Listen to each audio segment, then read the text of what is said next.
संत के रूप में सबको स्वीकार किया जा सकता है, भगवान के रूप में, केवल भगवान। सब भगवान हो जाएंगे, सब पति हो जाएंगे तो पति का अर्थ ही खत्म हो जाएगा जी। YouTube पर चैनल को सब्सक्राइब कर लीजिएगा। जय श्रीमन नारायण, जय श्री राधे।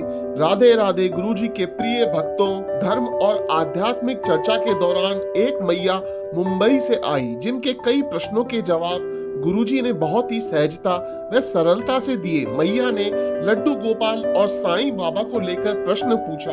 मैया ने सवाल पूछा कि साईं बाबा को भगवान क्यों नहीं बोलना चाहिए। जवाब में गुरुजी ने विभिन्न उदाहरणों द्वारा मैया की जिज्ञासा का समाधान किया। दोस्तों, ऐसे ही प्रश्नोत्तरी देखने के लिए हमारे चैनल को सब्सक्राइब जरूर करिएगा और हाँ, वीडियो को लाइक और शेयर करना ना भूलिएगा। राधे राधे। जय श्रीमन नारायण गुरुजी। जय श्रीमन और नारायण। यहाँ सभी बैठे हुए लोगों को भी जय श्रीमन नारायण। जय श्रीमन नारायण। गुरुजी, मैं मुंबई से आई हूँ, मुंबई बोरवली से। हाँ, और मैं पिछले 1-1.5 साल से आपको टीवी पर देखती थी। दूसरा गुरुजी, मैंने कभी कभी सुना है, आपने एक बार कहा था कि हम साईं बाबा को भगवान नहीं बोल सकते। तो गुरुजी, साईं बाबा पर तो बहुत लोगों की आस्था है, लोग दूर दूर से शिरडी जाते हैं, हम ऐसे कैसे कह सकते कि वो भगवान नहीं है? शराब पीना अच्छा है या बुरा है? बुरा है। तो शराब तो बहुत लोग पीते हैं, शराब पर तो बहुत लोगों की आस्था है, बहुत लोग, करोड़ों लोग शराब पीते हैं, तो करोड़ों लोगों की आस्था है, इसलिए ये थोड़ी कहा जा सकता है कि भाई ये सही है। संत के रूप में सबको स्वीकार कर सकते हैं। मेरी माँ, आप बताइए, क्या आप किसी और पुरुष को पति के रूप में स्वीकार कर सकती हो?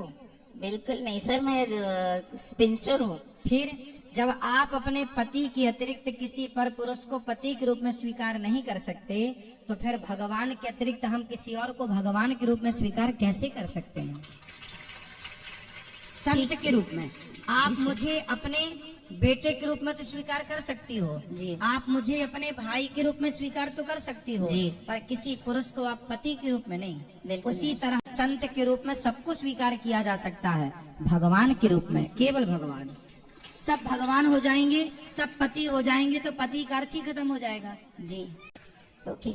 और दूसरा महाराज जी, इधर मैंने वृंदावन में मंदिरों की यात्रा की, तो मंदिरों में मैंने कहीं घंटे नहीं देखे।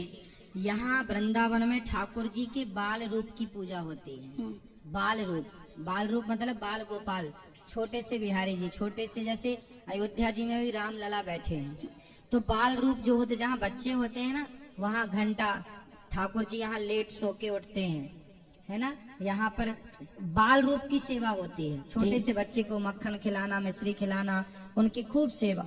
तो बाल रूप में बच्चे जो है ना, वो घंटे वंटे से बच्चों की नींद डिस्टर्ब ना हो, उनको कोई डिस्टरबेंस ना हो, इसलिए यहाँ भाव की प्रधानता। यहाँ पूजा नहीं होती, यहाँ तो भाव से ठाकुर जी को केवल भाव में, सब कुछ यहाँ भावमय है। यहाँ तो प्रेम की नगरी है ये, यहाँ भगवान की पूजा नहीं है, यहाँ तो भगवान से प्रेम है। और जहाँ प्रेम है वहाँ घंटा वंटा की जरूरत नहीं है। ओके। ठीक है, घंटा जहाँ है वो अच्छे हैं, ये नहीं कहा जा सकता कि नहीं जी जहाँ घंटा वो बुरा है, नहीं, वो ठीक है, घंटे की भी अपनी मान्यता। पर ब्रजमंडल में यहाँ ठाकुर जी के बाल रूप की पूजा है। ओके गुरुजी, दूसरा मेरे घर में लड्डू गोपाल है, मैं लड्डू गोपाल की सेवा करती हूँ और मैं घर में अकेली हूँ, कान्हा के साथ कोई नहीं है, तो मैं उनके लिए कुछ रख के आई हूँ। बोला खाना तो खाते रहना, भूखा नहीं रहना। आप यहाँ से ही मन से, भाव से उनको भोग लगाया करो, मन से ही उनका स्नान कराया करो। मन मानसिक, शारीरिक नहीं, मानसिक। भगवान मन से की गई पूजा को पूरा पूरा स्वीकार करते हैं। जैसे हम यहाँ से व्हाट्सएप भेज दें आपको, तो आप तक पहुँच जाता है कि नहीं जी। जैसे व्यवस्था है कि हमने व्हाट्सएप किया तो आपके अमेरिका में भी आपको प्राप्त हो जाएगा। उसी तरह जब मन से हम यहाँ भगवान को जो भेजते हैं, नहलाना, कि ठाकुर जी को हम नहला रहे हैं, भोग लगा रहे हैं, श्रृंगार कर रहे हैं, तो भगवान तक पहुंच जाता है, भगवान उसे स्वीकार कर, वो भाव है।